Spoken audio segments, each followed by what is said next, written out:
How do I want to design this character? Well, the Pinterest board isn't helping me. Oh my god, Picrew! Mwah, mwah.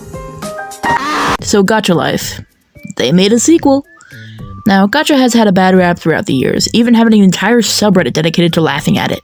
But real creativity has come out of these apps, and I'm here to see if it could be a good tool for us struggling character designers. I'm also going to be reviewing it while comparing it to older versions as well as other dress-up games. Let's get into it.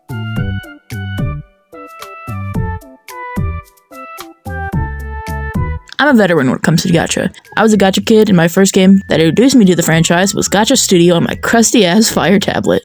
I made a ton of stories and characters there, but sadly, they've all been lost to time. Gacha Studio is really restrictive with its posing and outfits as seen by the limited options, but this was baby's first brain rot, so I guess win. And then there's the infamous Gacha Life. This gained major popularity in the late 2010s. Hell, I even have a Gacha Life second channel that I forgot the password to.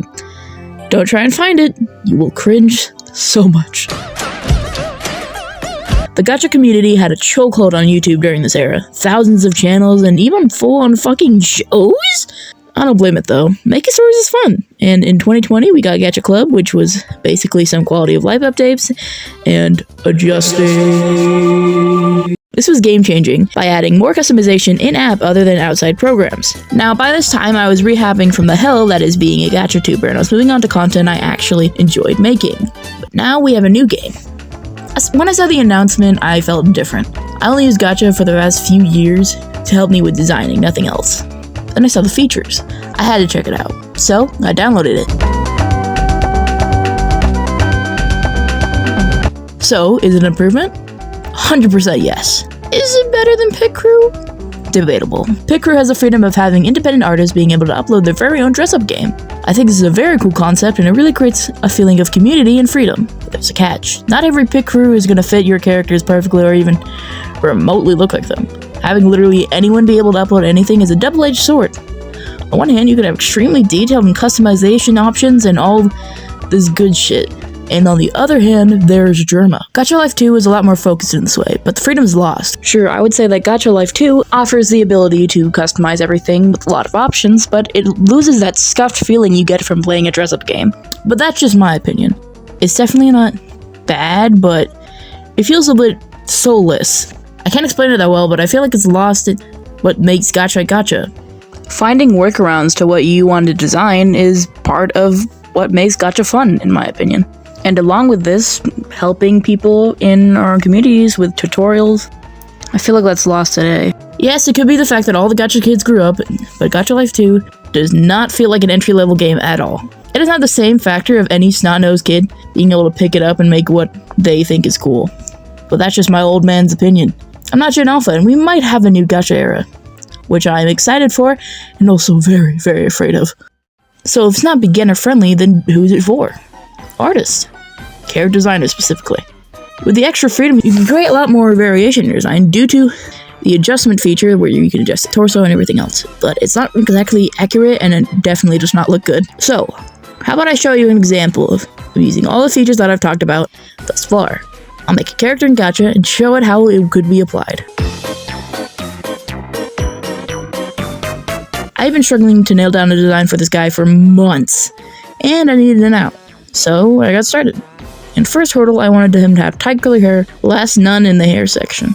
I'll just add it to him when I actually get to draw on him. And with this newfound freedom from not drawing every single thing ever, I could experiment more, which I did thoroughly. And I found something new that I didn't think about. Goggles. This made my brain 3 times bigger. Without this, I wouldn't have figured that out. Holy, I am stupid. I decided to go with a red color scheme to go with another character I have. Generally speaking, I made him have casual clothes since I didn't really want anything extravagant, and here's the final design. I think it turned out pretty well, but now, let's get on to actually drawing it. First, I started out with a pose that I thought would fit him quite well. I think I've explained the design enough, and I think it speaks for itself since it's pretty simple. I will just talk about the character then. His name is Quentin Ramirez. He's basically a villain, but not Actually, he's like gay Doofenshmirtz. He tries to be evil, but he's so bad at it. Like, literally, his alias is Dr. Menace. He's not that smart, and he's just kind of technologically advanced. I would explain his backstory, but I don't really want to do that because reasons. And that's the drawing. Now, let's move on to the review. Although, I have another complaint. Why the fuck does the head card just not work?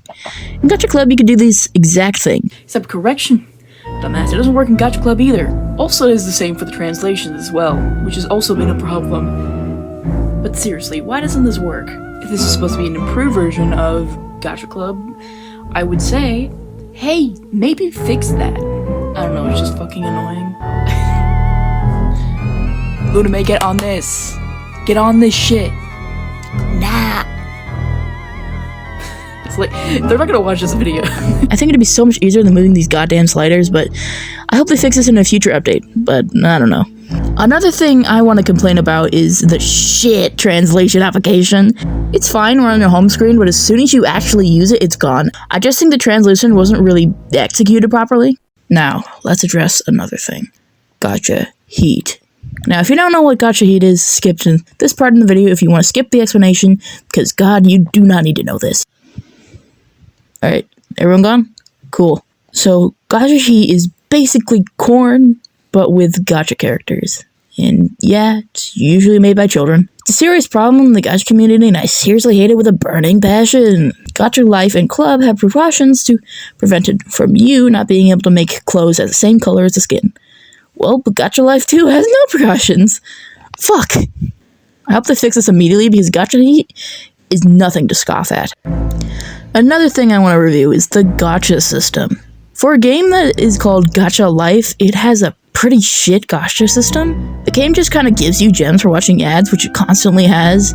I don't mind though, because this is an indie game, like, and it's free, so I don't really give a shit. I really don't find any fun to gamble, and I fucking love gambling. It doesn't really give me any joy. I just did the gambling to fill my complete collection hole. I feel like it could improve a lot better if you could sell your dupes. Anyway, keep gambling, gamers. I'm sure you'll get that jackpot immediately. Anyway, that's my review. I really think this game would be something great if we had more work put into it. It feels more like a demo in my opinion. I think this can be a helpful tool for character designers and artists alike. I plan to review a lot more things on this channel, and I plan to make this a series. I hope you stay around for the rest of it. See you around!